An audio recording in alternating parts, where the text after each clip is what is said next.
Welcome मेरे YouTube channel पे आप सभी का। और सुबह सुबह गुड मॉर्निंग आप सभी को फिर से। और ये रहा मेरा चाय। और ये मेरे बच्चे लोग अभी नाश्ता कर रहे हैं, चाय एंड क्रीम पाव। और ऐसे ही सुबह सुबह। और मेरा कल मैं हॉस्पिटल गई थी, इस वजह से मेरा वीडियो। और हॉस्पिटल में चली गई थी, जो कि जैसे कि मैंने आपको बोला, फिर से दोबारा बोल रही हूँ। और हॉस्पिटल जाने के बाद इतना ज़्यादा भीड़ था, इतना ज़्यादा भीड़ था कि क्या बोलूँ मैं आपको। लेकिन दवाई लेनी थी और दवाई मैंने लिया। साथ में अपनी बेटी को भी सर्दी खांसी बुखार का दवाई दिलाया, क्योंकि काफ़ी टाइम से, जब से हम गांव से आए थे तब से मेरे बच्चों का मतलब सर्दी और रात को खांसी ज़रूर आती थी। तो इसके लिए मैंने लिया। और मुझे मतलब वहाँ का दवाई ऐसा लगता है ना, ठीक हो जाता, कैसी भी खांसी हो लेकिन आराम हो जाता है। और गाड़ी का पी आप लोग को सुनाई देता होगा, इग्नोर करने का, क्या कर सकते हो। और ये रहा फिर से चाय। और अभी मैं, आज था बुधवार, तो इसके लिए मैंने बाल धोया। और बच्चों के साथ मेरा भी नाश्ता हो जाए। जैसे कि मेरे बच्चे क्रीम पाव या टोस्ट या खारी खाते रहते हैं, तो थोड़ा बहुत मैं भी खा लेती हूँ। मेरा बचपना मुझे याद आता है। हम 3 भाई बहन थे और आता था तीनों जन में मेरे भाई को ज़्यादा मिलता था, दूसरा में और मेरी बहन को तो सबसे कम मिलता था, क्योंकि मेरी बहन बोलती नहीं थी। बचपन में पतली थी, आज मोटी हो गई। मेरी बेटी ऐसा बोल रही है। हाँ, तो सही बात है, बचपन में मैं पतली थी और अभी मैं मोटी हो गई हूँ। और ऐसे ही ये मेरी राजकुमारी है, जो सबसे प्यारी वाली बेटी है, रानी वाली बेटी है, लड्डू वाली बेटी है, मोदक वाली बेटी है। और रोटी अभी बनाना है, सब्जी बन गया है, तो अभी मैं कुछ बनाना ही बनाना है। और अभी रोटी मेरा बनाना बाकी है, तो अभी बनाऊंगी। चाय हो गया है, सब्जी हो गई है, पूजा हो गया, नहा धो के हो गया, कपड़ा भी हो गया है जितने मेरे और कल बच्चों के स्कूल के ड्रेस थे, तो मैंने रखा था, नहाते टाइम धो लिया। और मुंबई में 2-3 दिन से मतलब थोड़ी थोड़ी ठंडी लग रही है, और मुझे तो बहुत ज़्यादा ठंड। मत बाल मत खोलो, अभी बहुत ठंडा लग रहा है। मैंने बाल ऐसे ही बस तौली से पूछ के ऐसे फोल्ड कर लिया है, क्योंकि अभी मॉर्निंग में बहुत सारा काम होता है। जो कि अभी रोटी बनाना है, तो मैं ये चाय पी लेती हूँ तो रोटी बनाती हूँ। और अभी सब लोग सोए हैं, और सासू माँ को मेरे पति देव लेके गए हैं हॉस्पिटल, उनकी आँख टेस्ट कराने के लिए, डॉक्टर को दिखाने के लिए। तो पति देव तो गए हैं मॉर्निंग में ही, और अभी आते ही होंगे, तो मैं रोटी बना के रखती हूँ। आप लोग मेरे साथ बने रहिए। यार, एक दिल की बात थी, जैसे अच्छे बुरे हर चीज शेयर करना, ये कुछ लोग नहीं समझ पाएंगे कि मैं यहाँ पे क्यों बोल रही हूँ। और क्यों, देखो, जब मैं किसी यूट्यूबर का वीडियो देखती हूँ, ब्लॉग देखती हूँ, और उनके घर अच्छे खासे हुए, मतलब इसी यूट्यूब से कमा के लिए रहते हैं, मुझे सच में दिल से बहुत अच्छा लगता है कि वो गुल्लू आवाज नहीं करो बेटा, कि मतलब ठीक है, कुछ हो सकता है। और मुझे सच में बहुत अच्छा लगता है। कभी अगर भगवान मेरे ऊपर मेहरबान रहे, तो जिंदगी में एक ख्वाहिश है कि एक मेरा घर हो ना, चाहे वो छोटा हो बड़ा हो, चाहे जैसा भी हो, लेकिन एक मेरा घर हो।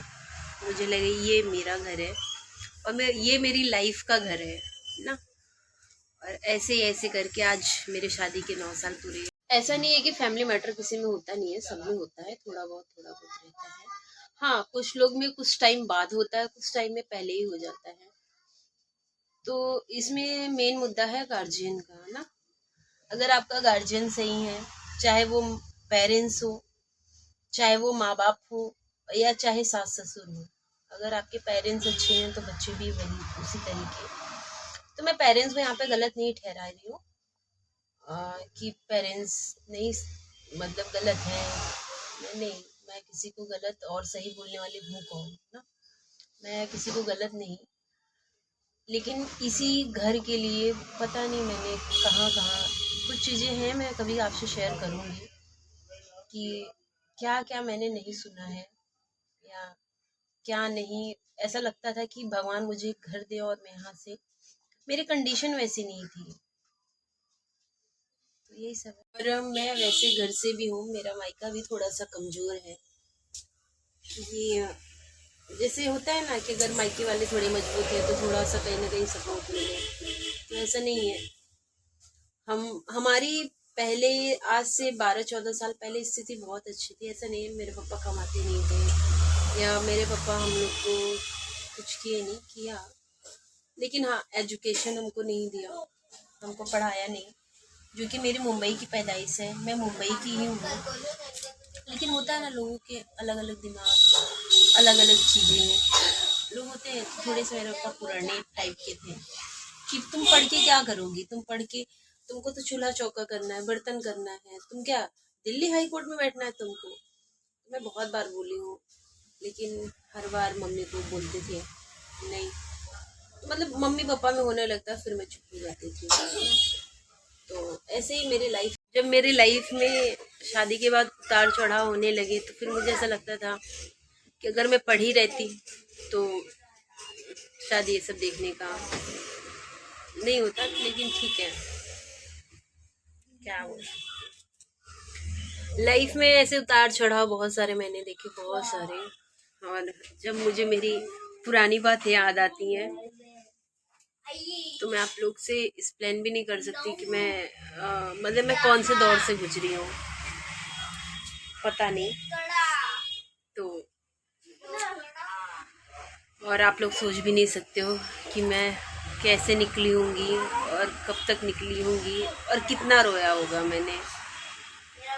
इतना मुझे ऐसा लगता था कि हे भगवान, क्या सब प्रॉब्लम मेरी ही लाइफ में है ऐसा। लेकिन ठीक है, धीरे धीरे सही हो गया सब कुछ। पैसे कितनी तंगी रहती थी कि जब पैसे की प्रॉब्लम रहती है ना तो सचमुच इतने सारे परेशानियां आपके लिए दस्तक दे देती हैं बिन बुलाए ना। ऐसा मेरे बच्चे गिर जाते थे, अब मैं बच्चे ऊपर से गिर गए, उनका सिटी स्किन कराना है, एमआरआई कराना है, वो सब के लिए मेरे पास पैसे नहीं होते थे। मैं क्या बोलूँ, चलिए। और ऐसी ऐसी प्रॉब्लमें आती थी कि मैं आप लोग से डिस्कस कर सकती हूँ, लेकिन वो फीलिंग कोई नहीं कर सकता कि मेरे लाइफ में निकला कैसे। और मैं ऐसी नहीं थी, बिल्कुल भी ऐसी नहीं थी जिस तरीके में आप लोग को दिख रही हूँ। मैं आज की नहीं, बहुत ज़्यादा पहले की बात नहीं है, 8 साल पहले की बात है। इन 8 सालों में इन 8 सालों ने सिखा दिया कि ऐसे ऐसे इंसान से, अपनों से ही इतने, मतलब आपके पास अगर पैसे ना हो तो लोग आप क्या क्या करेंगे पता नहीं, मुझे भी नहीं मालूम। हाँ मुझे मालूम है कि लोग आपके पैसे से इज्जत करते हैं, और ये सच बात है, कोई गलत बात नहीं है। जिसको बुरा लगना हो बुरा लगे, मुझे कोई फर्क नहीं पड़ता है। आपके पास पैसे हैं तो लोग आपकी इज्जत करेंगे, आपके पास पैसे नहीं हैं तो तुम कोई काम की नहीं हो। बस बहुत सारी ऐसी ऐसी छोटी छोटी बातें हैं जो दिल में कहीं ना कहीं बैठी है, और कभी जो अपने लाइफ में अपने बच्चों के साथ हो ना, कभी कोई नहीं भूल सकता है। तो ऐसे ही आप लोग मेरे साथ बने रहिए, मेरे चैनल को सब्सक्राइब करते रहिए। Bye bye, Tata.